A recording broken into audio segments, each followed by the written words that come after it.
the good gentleman from Taguig and Pateros. Yung akin po ay... Baka division lang yan, 5 lang yun. Hindi po No, bank Mr. yun. President, to reiterate... Yes, but I am sa asking for dalawang qualification, halimbawang Mr. President, binigay ko whether po these are on bank decisions MR. or decisions by a division. Dali Bank po. decisions po ito. Hindi po. Whether or I am not the replying to decisions question. are characterized by the following qualifications. 1. Unconstitutional, void ab initio, violative of due process. All these are present in those jurisprudence and cases as you said. Ito ang balita ngayon. Trending at pinag-uusapan ngayon sa mundo ng social media. Ang di umano'y balitang sadyang tunay na ang lahat talaga ay may hangganan. Matapos naglabas ng hatol ang Korte Suprema na tila tuluyan ng binasura ang impeachment complaint laban sa Vice President na si Sara Duterte na tila hindi matanggap ng lahat ng mga kumakalaban sa Vice President ang desisyon ng Korte Suprema kaugnay sa impeachment complaint. At Senate Blue Ribbon Committee Chairman na si Rodante Marcoleta tahasang pinatunayan na tama ang hatol ng Korte Suprema at dapat sundin ng Senado sa kanyang isinagawang privilege speech sa deliberasyon ng Senado sa impeachment trial laban sa Vice Presidente na si Sara Duterte. Detalyadong binuking ni Senator Marcoleta ang mali-maling impeachment complaint na ginawa ng HOR. Binanatan rin ni Senator Marcoleta ang Solicitor General. Aniya ay nagsisinungaling ito sa Supreme Court.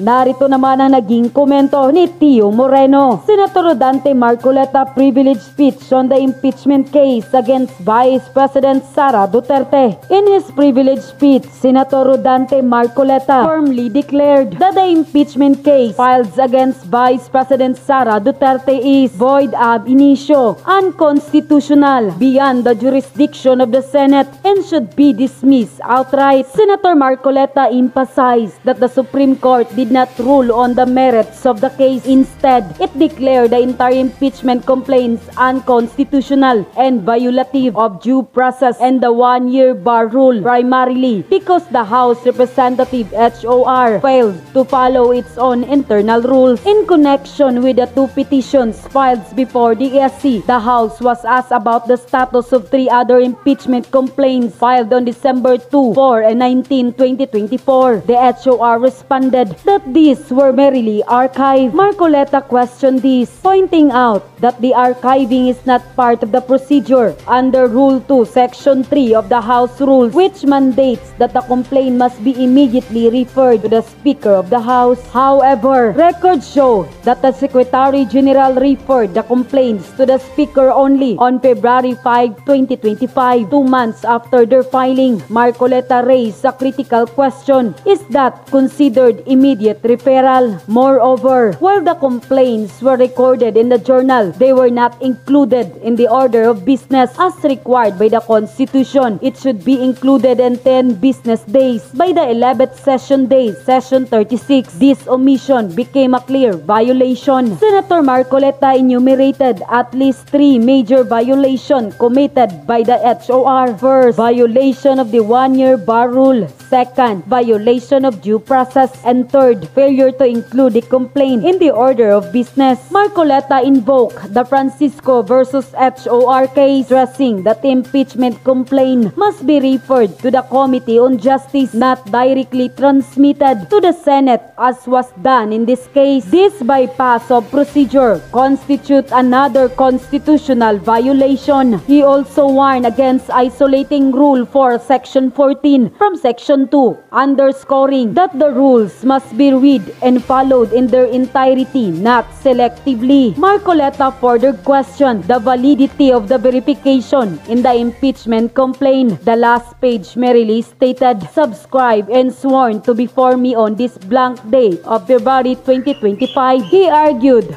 that this does not meet the standards of proper verification as required by Section 3, Paragraph 2, which mandates that the complainant must personally verify and affirm that they have read the contents of the complaint. What the HOR submitted, according to Marcoleta, resembled a defective jourant, something carelessly done. Parang kokopyahin na lang, hindi pa nakopya ng maayos. Because of this lack of verification, the document should be treated as an unsigned impeachment impeachment complaint. To drive this point home, Marcoleta liked the impeachment complaint to sinaing na hilaw. Half-cooked rice, the impeachment complaint is legally and procedurally flawed. It must be dismissed immediately. Of the good gentleman from Taguig and Pateros. Yung akin po ay The lady may proceed. susog doon kay Senator Lacson ng mga punto. But, Your Honor, It's the not an chair- interpellation yet, Mr. President. A follow-up point to the point of Senator Lacson. If the lady may and proceed. the gentleman. Thank you, Mr. President. And with the indulgence, as I said, of the good gentleman from Taguig and Pateros, nabanggit na rin po, Mr. President, pareho ni na Senator Lacson at Senator Pangilinan, yung usapin ng tayo ba, Senate or Senate impeachment court ba? So this is a point of inquiry, actually, a brief point of inquiry, Mr. President, related to the motions at bar now. The question presented to the body is related to an ongoing impeachment case, which is within the jurisdiction of the impeachment court. Should we not first have the newly elected senators take their oaths as senator judges and convene as an impeachment court? I note, Mr. President, that the Supreme Court decision is not yet final. As colleagues have mentioned, a motion for reconsideration has been filed by the House of Representatives, and the court itself, the Supreme Court, has given 10 days for the Vice President to comment. So yung point of inquiry ko nga po, Mr. President, hindi po ba dapat pasumpain na muna ng presiding officer with us convened as an impeachment court, yung mga bagong halal na senador para makapag-convene po tayo bilang impeachment court at i-treat yung mga motions at bar. Salamat po, Mr. President. Thank you, Mr. President, and to the good gentleman from Pampanga. Gusto ko lang pong bigyan ng point of information, sagot dun sa tanong ng good gentleman mula sa Tarlac, that in fact, the Supreme Court has reversed a unanimous decision in a lot of instances before. Dalawa lang po ang ibibigay kong halimbawa. League of Cities of the Philippines versus COMELEC. Original decision, 2008. Reversal on motion for reconsideration, 2009. Isa pa pong halimbawa, International Service for the Acquisition of Agri-Biotech Applications, Inc. o ISAA et al. Versus Greenpeace Southeast Asia. Original decision, unanimous, December 8, 2015. Reversed unanimously on MR din, July 26, 2016. So, hindi lang po tulad nung sinabi ni Minority Leader na there's always a first time, it has happened before. So, yung ganitong klaseng milagro na hinahanap, posibleng mangyari din po dito sa kasong pinag-uusapan natin. Malay po natin. Salamat po, Mr. Noted. President. Salamat sa good gentleman may I know from Tarlac. from the Entered good into the senator, records. Senator Marcoleta. may I know from the good senator if these decisions are bank decisions or divisions? Yes, Mr. President, unbanked decisions po. Well, you have to cite the I would gladly jurisprudence. cite the GR number po bang hinihingi, Mr. President? Pagka sinabi pong bank, lahat po ng members ng Supreme Court, 15 of them, unanimous. To Kasi po, reiterate what baka division lang yan, 5 lang yun. Hindi po No, bank Mr. yun. President, to reiterate what I already said, mga ano po ito, mga reversal ng unanimous Supreme Court decisions. Yes, but I am At sa asking for dalawang qualification, halimbawang Mr. President, binigay ko whether po these are bank on decisions MR. or decisions by a division. And whether or not they Mr. were President, characterized by... sinabi ko rin na po kanina, Sandali unbanked po. decisions po ito. Ay, hindi po. Whether or I not am the replying to decisions question. are characterized by the following qualifications. 1, unconstitutional, void ab initio, violative of due process. All these are present in those jurisprudence cases as you cited. Mr. President, bagamat para itong yung pinag-uusapan natin kaninang operative facts, kanina simple lang yung tanong eh. May kaso na po ba na ang Supreme Court sa unanimous decision ay ni-reverse ang sarili nila? Ngayon may dinadagdag na tanong. Pero sige po, yung League of Cities of the Philippines versus COMELEC, the Supreme Court in its original decision in 2008 unanimously declared the cityhood laws unconstitutional. I will have to get more information po on the ISAA reversal of unanimous decision. Pero malinaw na mga sagot na po ito dun sa original na tanong. So the original assertion na hindi po natin alam kung na-reverse na ng Supreme Court ang sarili nila sa original na unanimous decision has fallen by the wayside. Kasi the Supreme Court, as I said already earlier, has reversed a unanimous decision unbanked in a lot of instances before. Yun lamang naman po, Mr. President. Noted and entered Salamat into po. the records. Majority of Law Leader. Salamat po, Mr. President. In lieu of an interpellation of the good gentleman from Tarlac, I will be seconding a motion, Mr. President, preceded by a brief manifestation. Earlier, Mr. President, Senator Marcoleta said he refuses to speculate on reversal. But the good gentleman's own position is based on his own speculation that the SC will not reverse its decision. A tabling of the motion to dismiss, which is what I will second in a few minutes, Mr. President, a tabling of the motion to dismiss by the Senate today is not defiance of the Supreme Court. Wala pa nga po kasing final na decision. Kahit ang Korte Suprema po, iniintay pa ang comment ng VP. That is why I will be seconding the motion of the minority leader to table the motion to dismiss the impeachment complaint until the decision of the Supreme Court has attained finality. Tama po, we should exercise extraordinary prudence in this matter of transcendental importance. Still, I also wish to take this opportunity to express my thoughts at this crucial moment for our chamber. Mr. President, I agree and I continue to respect the Supreme Court. Hindi po magbabago iyan. But, Mr. President, hindi naman po ibig sabihin ng respeto ay pananahimik. Lalo na kapag inisip natin kung gaano kalaki ang nakataya dito. Magkaiba rin yung rumerespeto at yung bulag. Kaya naman, I will not be choosing silence, nor will I be turning a blind eye in the face of clear and unmistakable injustice. I am encouraged by the words of brave professors of the UP College of Law who in 2010 issued a sharp critique of a Supreme Court decision, Vinuya versus Executive Secretary, which said, the court cannot regain its credibility and maintain its moral authority without ensuring that its own conduct, whether collectively or through its members, is beyond reproach.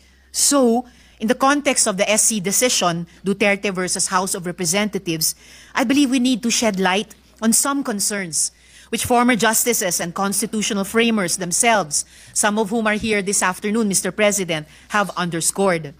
Una, the Supreme Court decision was based on critical factual errors. At binanggit na rin po ito ni Minority Leader. And this has since been pointed out by no less than retired Senior Associate Justice Antonio Carpio. For example, the decision said that the February 5 impeachment complaint was transmitted to the Senate without a plenary vote in the House. A simple check of the records, specifically House Journal number 36, shows that this is false. Walang haka-haka. Those official records are plain for anyone to see. Sabi tuloy ni retired Chief Justice Renato Espuno, na siyang chairman ng Philippine Constitution Association, the Supreme Court was faced with a famine of facts necessary to make a decision invulnerable to constitutional assaults. Pangalawa, actions already taken under a prior and valid interpretation should be recognized as legally effective. Yan naman ay mula kay retired Justice Adolf Ascuna. The House of Representatives was operating under the regime of the legal doctrines in Francisco and Gutierrez, which held that the initiation of impeachment proceedings begins from referral. Kung unconstitutional pala na sundin ang legal doctrines, in the words of Justice Ascuna, that is legally unfair. Paano nga naman unconstitutional kung sinunod lang nila ang patakaran ng mismong Korte Suprema? Dagdag pa po sa isang desisyon nitong 2020 lamang, Madreo versus Byron. Sabi ng Korte na kung may pagbabago sa doktrina at interpretasyon ng batas, dapat prospective ang aplikasyon nito.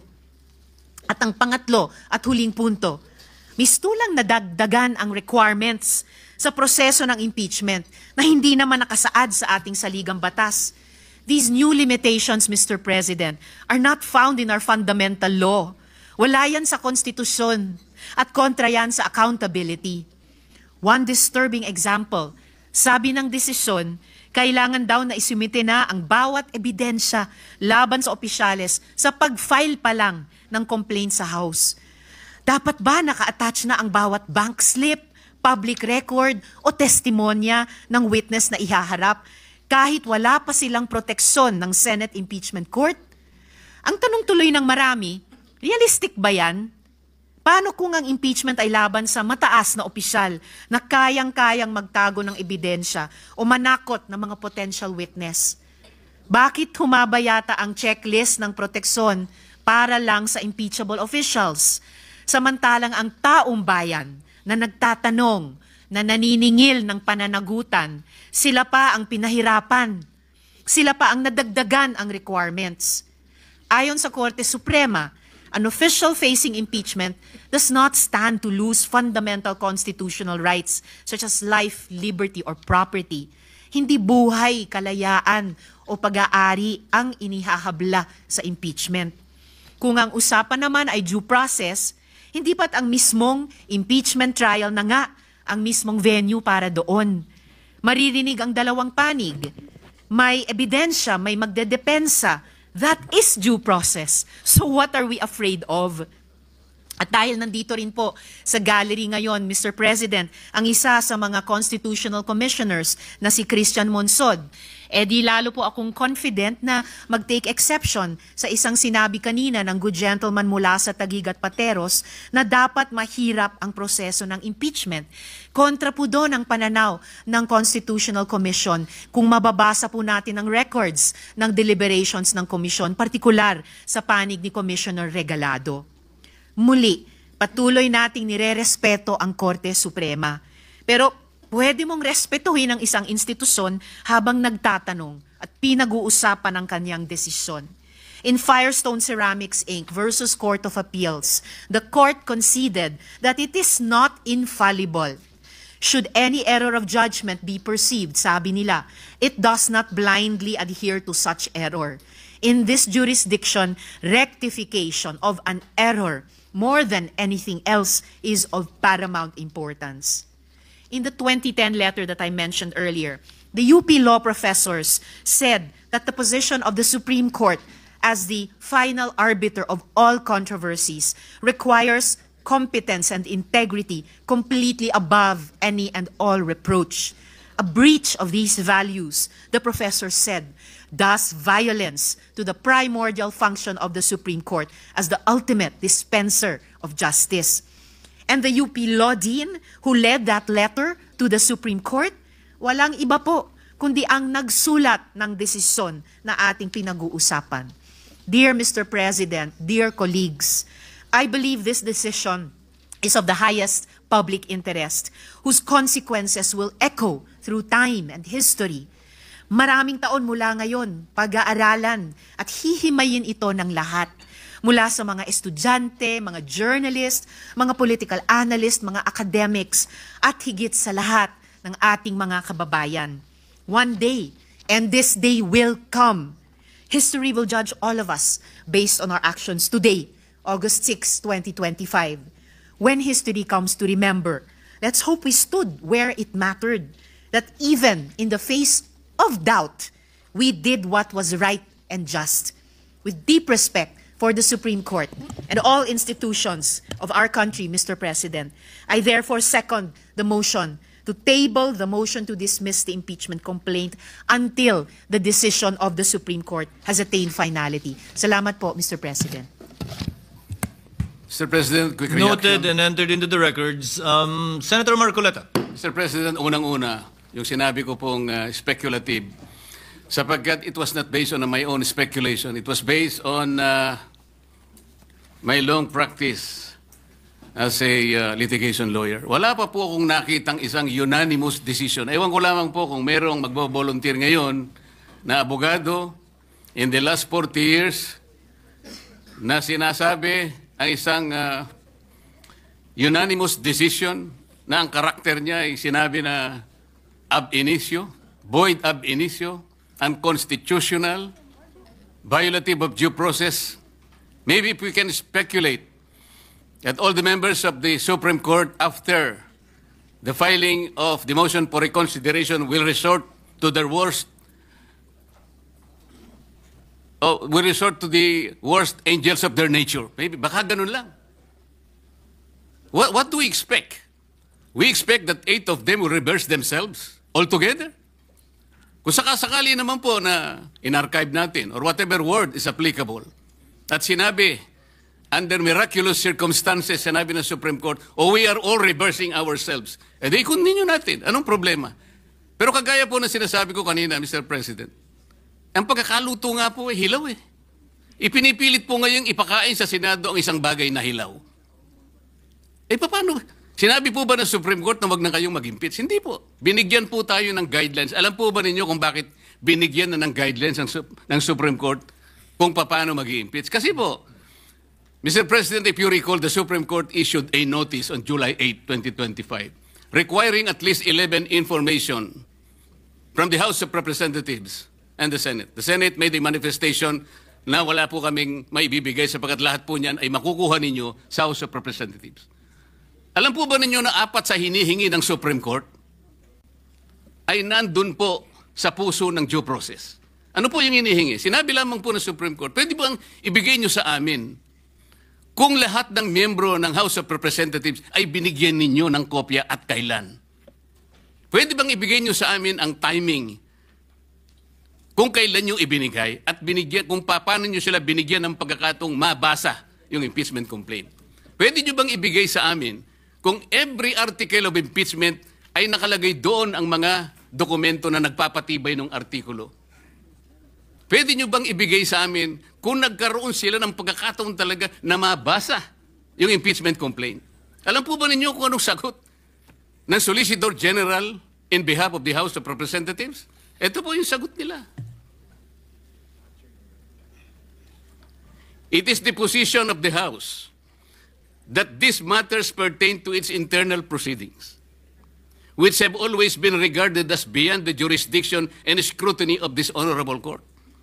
Sa Tagalog po, wala po kayong pakialam dito sa amin. Yung inihingi po ninyo, kami lang po yun. Para tinatanong lang naman po binigyan nyo ba ng pagkakataon sila na mabasa? Bakit? Mahirap po ba sagutin yun? Ano pa po sinabi? This is especially because the matters referred to the preparation, circulation, and perusal of the impeachment complaint as well as its attachment are not governed by specific constitutional provision or the House rules. So dahil po wala sa Constitution at wala rin po sa House rules, ano po yun? Wardi-wardi na lang. So ibig sabihin talaga, kaya po pala ang dami kong kasama doon, wala talaga silang kopya. Ako nga po hindi nabigyan Bakit hindi po kinakailangan bigyan lahat?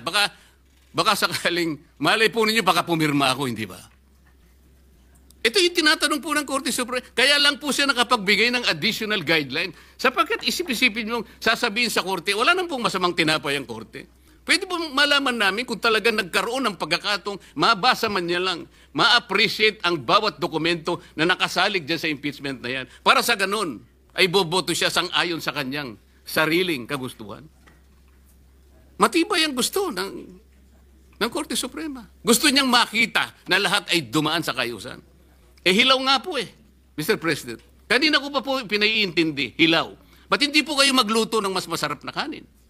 Para sa ganun po, hindi tayo mahirapan. Maghintay na lang po kayo ng 6 months. Pwede naman Ba't pinipilit po natin ng isang bagay na hilaw at pinipilit niyong ipakain sa atin? Mr. President. Sabi ko po kanina, Mr. President, I am ready to amend my motion. Kung kinakailangan po, that will be consistent on the respect accorded to the Supreme Court. Kaya lamang po, kailangan nating umaksyon sapagkat kagaya po ng nalalaman natin, naghihintay ang taong bayan na kailangan magkaroon po ng closure ito sapagkat kapag ito will be hanging on the balance, baka hindi po mabutihin ng ating mamamayan. Yun lang naman po ang pinakapunto rito, Mr. President. Thank you, Senator Marcoleta. Mr. President. What is the pleasure of the minority floor leader? Thank you, Mr. President. Caution is the word simply being put forth by this representation, Mr. President. Because again, sabi nga, wala pa raw siyang nakita. The distinguished gentleman from Tarlac, with due respect, said wala pa siya nakita na unanimous decision ng Supreme Court na baliktad. No? Again, I said, there's always a first time. Bakit ko sinasabi ito? I will quote the Supreme Court themselves. In De Pedro versus Romasan Development Corporation, GR 194751, July 1, 2015, I quote, Supreme Court nagsabi nito while the Supreme Court's decisions are immediately executory, they are not considered final until the lapse of the prescribed period without a motion for reconsideration or upon denial of such motion. Sila nga mismo nagsasabi na hindi final eh. Ano ba naman ang masama na maghintay tayo na kung final na? For all you know, I might vote on the motion to dismiss. Hindi ba? If there is such a motion, because according to Senator Lacson, it does not exist in the Senate. It exists in the impeachment court. And what I'm being told is that it should be the defense, the lawyers of the defense who should pose that motion to dismiss, not a judge. I agree with Senator Lacson. There is no such thing as a motion to dismiss in the Senate. In the impeachment court, yes. Thank you, Mr. President. Hindi po ba inamid na natin, Mr. By the way, President? just one last point. Why did the Supreme Court ask Sara to comment? Oh, kung final and executory na yan, bakit si Vice President Sara was asked to comment by the Supreme Court just a few days ago? Di ba? So, ibig sabihin, talagang pakikinggan pa nila. At baka sakali makita nila, dahil yung mga abogadong nakapaligid sa kanila, nagbigay sa kanila ng mga maling figures at maling impormasyon. By way of Mr. point- President, kaya nga po nag-i-speculate tayo rito eh. Hindi natin alam kung anong iniisip ng Supreme Court. Pero sa ngayon, sinabi po niya, immediately executory at tayo lamang po talaga ang pinagsasabihan niya. At tungkol naman po sa motion to dismiss na minodify ko na kung ayaw po ninyo, wala po akong magagawa. Pero may I invoke Section 135 of the Senate Rules. Ang sabi po rito, if there is no rule applicable to a specific case, the precedents of the Legislative Department of the Philippines shall be resorted to. At yun na nga mga kababayan, ano na ang masasabi mo? Kung mayroon kayong hinaing at komento patungkol sa balitang ito, please comment down below. Pag-uusapan natin yan sa comment section. At kung nagustuhan nyo ang video, ay huwag kalimutang mag-like at i-share na din para mas marami pang makaalam at umabot ito sa marami sa ating mga kababayan. Maraming salamat po!